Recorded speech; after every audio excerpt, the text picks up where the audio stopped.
Baie welkom by vandag se aanlyn preek. Nou vandag in ons gemeente het ons dit goed gedink om 'n spesiale dag te wy aan al ons oupas en oumas en selfs al het jy nie kleinkinders nie, maar jy is so 'n bietjie ouer, bietjie meer wys, wil ons in ons gemeente vandag die sulkes eer en erkenning gee. Daarom het ek dit ook goed gedink om my preek so bietjie terug aan hierdie mense, of sal ek sê aan ons mense wat ouer is en ook so 'n bietjie die jonges aan te spreek in die proses en vir hulle ook 'n paar gedagtes te los. So ek wil begin deur 'n vraag te vra wat jy gerus kan antwoord. Wanneer dink jy is jou as mens se wysheid en insig en invloed op sy hoogste? Wanneer dink jy is jy as mens se wysheid, se insig, se invloed op sy hoogste? En dit is nie wanneer jy 'n tiener is nie, alhoewel ons dink hulle is die slimste wat jy kan kry. Is ook nie wanneer jy 'n student, eerstejaars student is nie, wat ook dan skielik dink jy's baie slim nie. Die antwoord het Gallup vir ons gewys in 'n navorsingsstuk wat hulle gedoen het, is jou 60's. In jou 60's. Juis in daai seisoen waar baie van ons begin voel, maar ek het nou nie meer iets om te gee nie. Waar baie van ons voel, die samelewing begin ons so 'n bietjie meer uitstoot. Dis in ons 60's wat jy jou hoogste vorm van invloed het en kan uitoefen. Hoekom dink ek hieraan? Ek het vroeër hierdie jaar 55 geword. Albei my kinders is getroud. So ek is eintlik in die mark vir oupa word. En dan begin ek mens bietjie dink oor hierdie goed. Wat gaan jou invloed wees as 'n meer senior persoon in hierdie lewe? En vandag wat ons in ons gemeente vir oupas en oumas aandag gee, is dit juis wat ons wil tuisbring, om vir jou te sê, jy is in jou beste jare van invloed, wat jy nog 'n groot verskil kan maak. Maar dit gaan van jou afhang, hoe jy hierdie invloed gaan bestuur. Want op die ou einde wil jy tog 'n nalatenskap daarstel. Jy wil iets nalaat. En is gewoonlik hier in die 60's wat baie mense foute maak en op die ou einde nie 'n nalatenskap los nie. Ek sien dit baie keer in my beroep, waar 'n predikant te lank bly en nie wil die stokkie oorgee nie. Waar 'n predikant ouer raak en enige vernuwing teëstaan. Waar mense meer knorrig raak, meer fout vind, meer probleme het met ander mense. En ek dink is nodig om te besef dat as ons mooi gaan werk met ons hoogste tyd van invloed, kan ons hierdie wêreld 'n baie beter plek los as wat ons hom gekry het. En dis die uitdaging wat na ons toe kom, om te sê, wat gaan ons nalatenskap wees? En is juis in hierdie tyd van groot invloed wat ons nalatenskap moet los. Dis Leo Buscaglia wat gesê het, all of us must live, all of us must love, all of us must learn, and all of us must leave a legacy, 'n nalatenskap. Jy kan nou nog in hierdie senior jare van jou lewe, ek kan soos ek ouer raak, regtig 'n maksimum nalatenskap nalos. Luister wat sê Psalm 92 van mense in hulle hoë ouderdom. En ek droom dit so oor my eie lewe. Regverdiges, soos palmbome skiet hulle op, soos seders op die Libanon groei hulle hoog. Hulle is geplant in die huis van die Here, in die voorhoewe van God blom hulle, en dan in die gryse ouderdom gedei hulle nog steeds. Hulle is weelderig en blaarryk. 'n Paar interessante opmerkings. Hulle sê, in jou eerste jare van jou lewe, tot en met so 35, het ons wat jy noem 'n vloeibare intelligensie. Hier van 35 af verander dit en skep dit om in iets anders waar ek nou na toe sal verwys. Maar wat is hierdie vloeibare intelligensie? Ek sit dit daar op die skerm vir jou. Dis die vermoë om vinnig nuwe idees te absorbeer en dinge aan te pak. Jy is waghalsig en ongeïnhibeerd. Jy doen 'n ding. Gewoonlik hulle wat maklik nuwe ondernemings aanpak en nuwe goed begin. Meeste upstarts van besighede gebeur met mense wat 'n vloeiende intelligensie het. Jy waag uit, jy doen goed. Maar hier van 35 af begin dit verander en hierdie vloeiende intelligensie word wat hulle noem 'n gekristalliseerde intelligensie. En wanneer jy in jou laat 50s en 60s is, bereik hierdie gekristalliseerde intelligensie sy hoogste vlak. Wat is dit? Ek sit dit op die skerm. Dis die vermoë om kennis, feite en ondervinding te gebruik om probleme op te los. Dis die vermoë om patrone en tendense te sien. Dis die vermoë om lering te gee en om te mentor, want jy het nou hierdie ervaring. Maar as jy hierdie twee goed bymekaar sit, dan kan jy eintlik sien waar die probleem inkom van die jong koeie en die jong bulle en die ouer koeie en die ou bulle. Waar die kopstamp vandaan kom. En ek dink dit is in ons in albei generasies se hande om te sê, maar ek besef, ek het 'n ander tipe manier hoe ek na die lewe kyk, as wat daardie jong persoon na die lewe kyk. En ek as jong persoon moet besef, dat ek het dalk 'n ander manier wat ek na die lewe kyk, as daardie ouer persoon. Maar saam kan ons dit soveel beter maak. Saam kan ons werklik 'n nalatenskap hê, wat 'n beter generasie nalat. Hulle praat deesdae, een van die gonswoorde wat jy hoor, is die woord succession. Succession.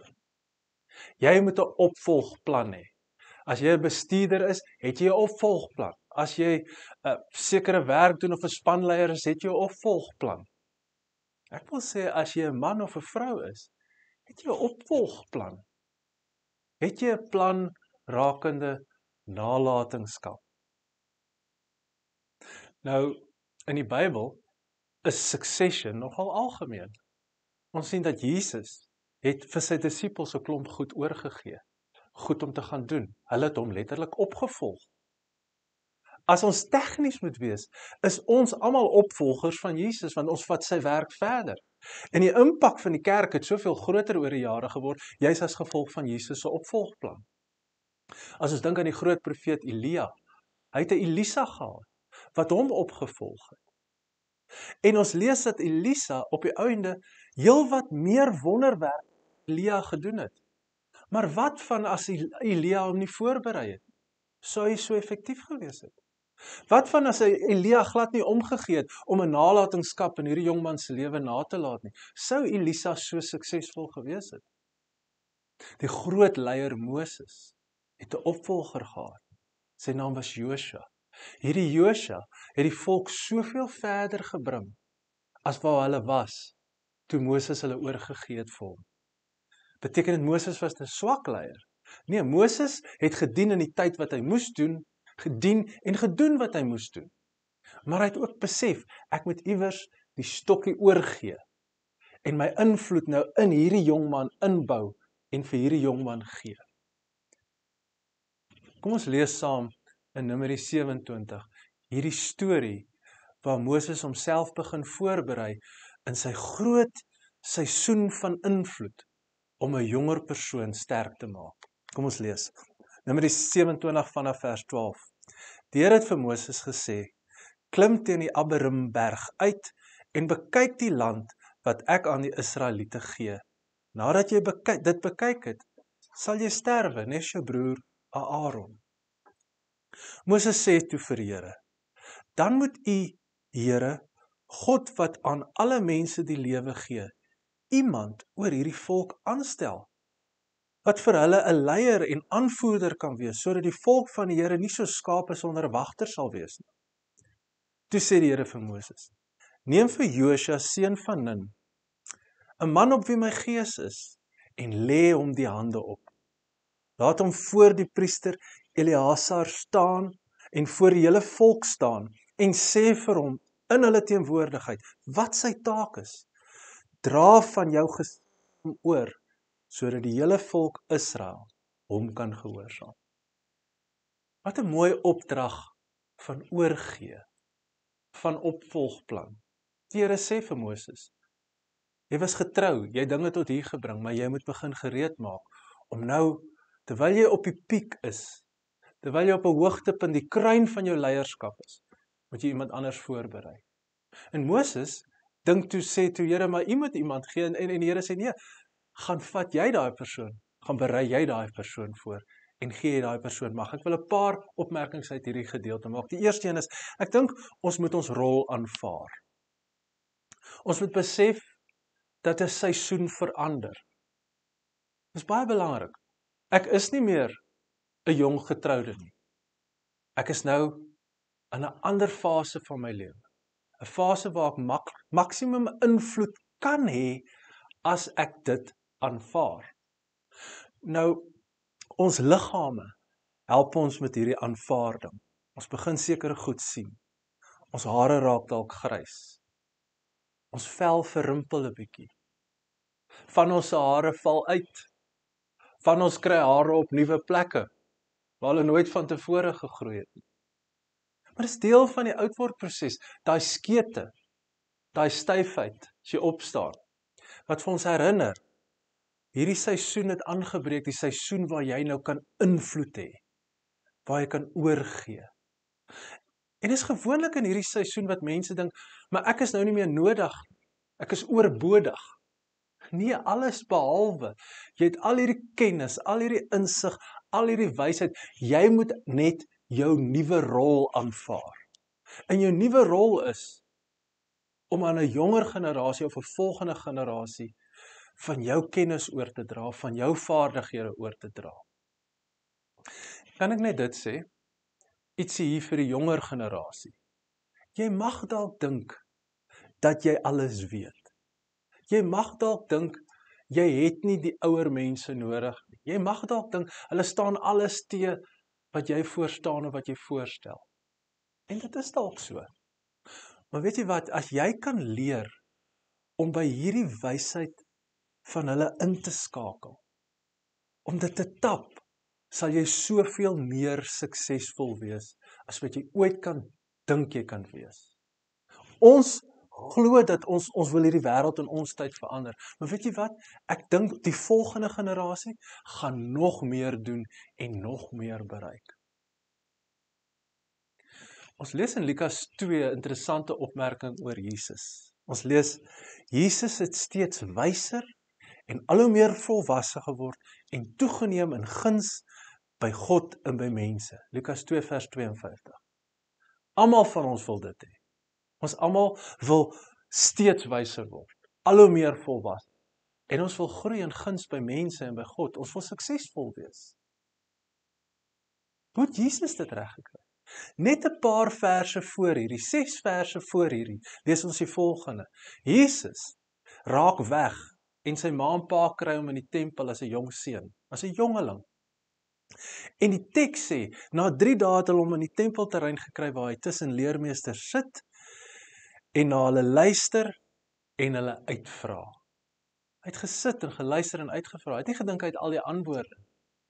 Hy het gesê, ek wil daai wysheid van hierdie ouer mense wat op die toppunt van hulle invloed is, ek wil daai wysheid tap. En dis die uitdaging wat ook na jou toe kom as jy jonger is. Daar's wysheid om jou. Daar's mense wat 'n padkaart het wat jy nodig het, want hulle het reeds daai pad gery, reeds daai pad gestap. Leen daai kaart, praat met hulle, kry hulle wysheid. Besef ook jou rol is om te leer. Net soos wat ons wat ouer is moet besef, in ons seisoen van groot invloed, moet ons ander leer, en ander sterker maak, en ander bekwaam maak. En dis vir daai rede, wat die tweede punt uit hierdie gedeelte na my toe kom is, vind mense in wie jy kan belê. Moses het vir Joshua gevind, en hy het in hom begin belê. Kyk bietjie om jou, in wie kan jy belê? Wie is daai mense in wie jy kan belê? Is dit dalk iemand by jou werk? Is dit dalk jou kleinkinders? Of selfs net jou kinders? Is dit iemand by die kerk? Wat jy voel, ek kan in hierdie persoon begin belê. Andy Stanley het mos gesê, jou grootste nalatenskap kan dalk nie wees wat jy gedoen het nie, maar wat jy groot gemaak het. En ek wil die volgende sê, ek dink ons grootste nalatenskap kan dalk nie wees wat ons gedoen het nie, maar die persone wat ons raak gesien het en in wie ons belê het. wat 'n volgende generasie is, wat sterk deurkom. Jesus sê vir sy eie disippels die volgende, ek sê vir julle, wie in my glo, hy sal ook die werke doen wat ek doen, en hy sal nog groter dinge as dit doen, omdat ek na my Vader gaan, omdat ek weggaan. Maar julle is die volgende generasie. Julle gaan meer bereik, julle gaan meer doen. So kyk 'n bietjie om jou rond, wie is daar in wie jy kan belê? Selfs daai jonger persoon wat jou so 'n bietjie frustreer, onder jou velling kry, dalk het daai persoon net 'n mentor nodig. En jy kan jou grootste nalatenskap binne in hierdie persoon nalat. Die gedagte van vandag is dit, wanneer ons ouer raak, is dit nie verby nie. Dis eintlik 'n wonderlike geleentheid om ons grootste bydraes tot hierdie samelewing te maak. En daarom, dra dan jou kennis oor in die derde plek en gee ook gesag oor. Moses het duidelik gesê, dit is wat jy moet doen. En toe het hy ook van sy gesag oorgedra, vir hom hande opgelê en vir hom gebid. Dis daai stukkie van oorgee, wat jy sê, ek gaan my kennis vir jou gee, maar ek gaan jou ook bemagtig om dit te kan doen. Dalk moet jy 'n resep vir 'n kleinkind leer.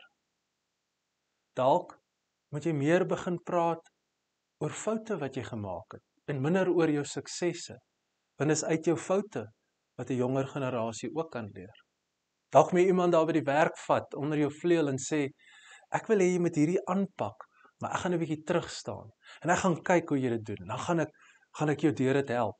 Dalk moet jy ook terugstaan, en beheer laat gaan, sodat daar foute gemaak word. John Maxwell skryf, wanneer hy oor die vlakke van invloed praat, sê dat die laagste vlak van invloed is, wanneer jy 'n posisie gekry het. Jy is nou die baas, nou moet almal maar na jou luister. En hy sê, dis nie 'n hoë vlak van invloed nie. Hy sê, die volgende vlakkie is wanneer jy 'n posisie gekry het, maar jy het verhouding met mense gebou, so hulle wil graag na jou luister. Hy sê, maar daar's nog meer. Die volgende is wanneer hulle begin sien, jy doen wat jy gesê het, en jy het sukses, en daar's vrug op jou arbeid, dan word resultate, dan groei jy nog in leierskap. Maar hy sê dan, amper die hoogste vlak van leierskap, maar nog nie die hoogste nie, is wanneer jy jouself dupliseer in iemand anders in, wanneer jy jou kennis en jou gesag in iemand anders insit. Hy sê, wanneer jy dit reg gekry het met jou volgelinge en die mense in jou lewe, of dit nou familie is, of dit vriende is, of dit werkskollegas is, as jy dit gedoen het, dan kom jy op die vlak wat hy noem personhood, die hoogste vlak van invloed, waar ek as persoon gevolg word, net eenvoudig vir wie ek is, want ek het die stokkie oorgegee, ek het sterk gemaak, ek het jou beter gemaak, ek het jou voorberei vir jou uitdagings. En dan laastens, wanneer jy dit doen, beteken dit nie dis verby nie. Baie soos 4x100 meter aflos, dat jy die stokkie aangee, so as die persoon die stokkie aangee, dan begin hy al hoe stadiger hardloop, en dan sy been van die aflos verby. Baie keer doen ons dit, as ons die stokkie oorgegee, dink ons, nou is dit verby, nou is daar niks meer om te doen nie. Maar ek wil jou los met 'n gedagte. Wat van jy verander van baan? Jy gebruik hierdie intelligensie wat jy het, hierdie invloed wat jy het, en jy pak iets anders aan. Jy verander van baan. Jy oefen jou invloed uit op 'n ander manier. Want ons word almal deesdae baie ouer. En ons wil nie gaan sit en niks doen nie, ons voel ons wil nog iets doen. En ek dink daarom is dit belangrik om nie te retire nie, maar te retire met 'n lang y. Sit vir jou nuwe bande op. Probeer iets nuuts, probeer iets anders, sodat jy en ek in 'n gryse ouderdom sal gedei, soos Psalm 92 sê. Weelderig sal wees en blaarryk sal wees. Vandag, my eie waardering vir almal wat die pad voor my gestap het. En my gebed is, dat almal wat voor my gestap het en nog steeds voor my stap, sal aanhou om 'n volgende generasie te inspireer. En mag ek ook 'n volgende generasie beter en sterker maak. Oupa en ouma, of oud word, ja, dit is 'n statussimbool, maar is ook 'n groot verantwoordelikheid in jou grootste seisoen van invloed. Kom ons bid saam. Ek bid nou dat die genade van ons Here Jesus Christus en die liefde van God die Vader en die gemeenskap van die Heilige Gees met ons sal wees.